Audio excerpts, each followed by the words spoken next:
কোরআন এবং হাদিসে শিরিক গুনার ভয়াবহ কঠিন পরিণতির কথা আল্লাহ এবং আল্লাহর রাসূল বলে গেছেন। যারা শিরিক গুনায় লিপ্ত হবে, এই অবস্থায় মারা যাবে, তার গুনাহ আল্লাহ কখনো ক্ষমা করবে না। নাউজুবিল্লাহ। আল্লাহ বলেন, ইন্নাল্লাহা লা ইয়াগফিরু আইয়ুশরাকা বিহি ওয়া ইয়াগফিরু মা দুনা যালিকা লিমান ইয়াশা। আল্লাহ বলেন, যারা শিরিক গুনাহ করবে, শিরিক গুনাহ ছাড়া যত গুনাহ হতে পারে, আমি আল্লাহ শিরিক গুনাহ ছাড়া সব গুনাহ মাফ করব, কিন্তু শিরিক গুনাহ আমি আল্লাহ কখনো মাফ করব না। এটা এক নম্বর ভয়াবহতা, শিরিক গুনাহ আল্লাহ কখনোই ক্ষমা করবে না। দুই নাম্বার, যেহেতু আল্লাহ শিরিক গুনাহ ক্ষমা করবেন না, তার মানে সে চিরস্থায়ী জাহান্নামী।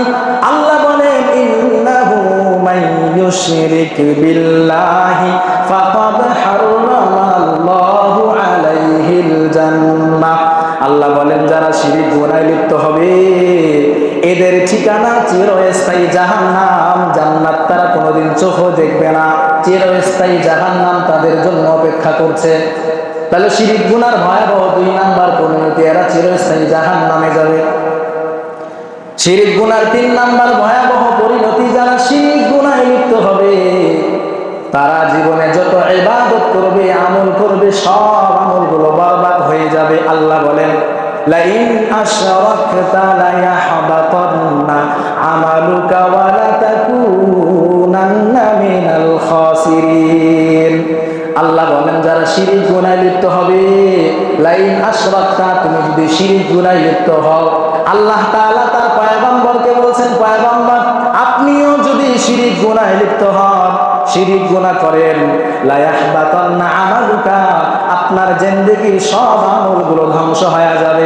শুধু সব আমল ধ্বংস হয়ে ক্ষান্ত নয়, ওয়ালা তাকুনান্না মিনাল খাসিরিন, আপনি ক্ষতিগ্রস্তদের অন্তর্ভুক্ত হয়ে যাবেন। নাউজুবিল্লাহ। তার মানে শিরিক গুনার কারণে চিরস্থায়ী জাহান্নামী, শিরিক গুনার কারণে জীবনের সব আমল বরবাদ, শিরিক গুনার কারণে এই গুনাহ আল্লাহ কখনো ক্ষমা করবেন না। আপনার আমার একটা শেষ ভরসা ছিল, যদি কোনো গুনাহের কারণে আপনি আমি আটকিয়ে যাই, তো আমাদের নবী সুপারিশ করবেন, এমন একটা আশা ছিল। হায়রে, আমি তো গুনাহগার, আমি যদি কোনো অপরাধের কারণে হাসরের ময়দানে আটকিয়ে যাই, আমার দয়াল নবী আমার জন্য সুপারিশ করবে, এমন একটা আশা প্রত্যেকটা মানুষের থাকে। আল্লাহ বলে দিলেন, শিরিক গুনাহ এমন একটা গুনাহ, যেই গুনার কারণে হাসরের ময়দানে আমার রাসূলের সুপারিশও তার ভাগ্যে জুটবে না। তিরমিজি শরীফের হাদিসের বর্ণনা, আল্লাহর রাসূল সাল্লাল্লাহু আলাইহি ওয়াসাল্লাম বলেন, আতানি আতিন মিন ইনদি রাব্বি ফাখায়্যারানি বাইনা আন ইউদখিলানি উম্মতি আল জান্নাতা ওয়া বাইনা শাফাআহ। আল্লাহর রাসূল বলেন, একবার হঠাৎ একজন আগন্তুক ফেরেশতা জিবরিল আমার কাছে আসলেন, দুইটা প্রস্তাব নিয়ে।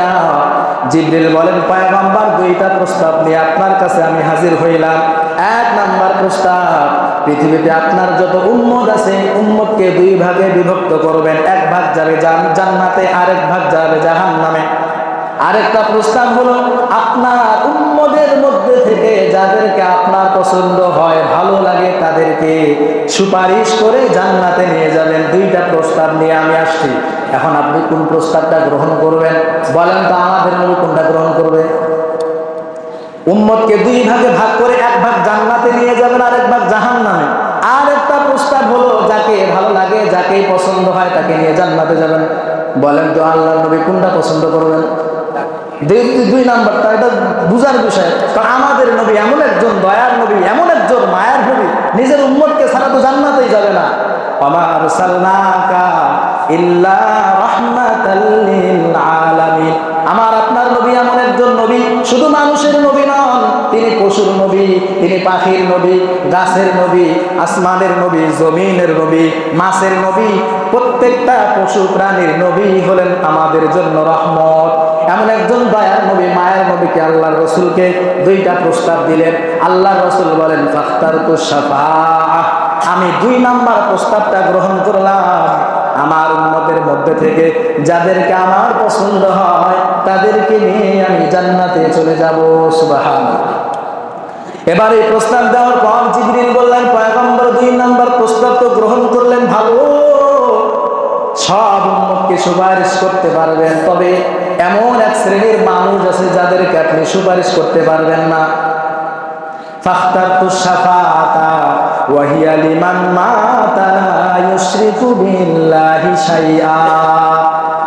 আপনার যাদেরকে পছন্দ হয় তাদেরকে সুপারিশ করে জান্নাতে নিয়ে যাবেন, ভালো।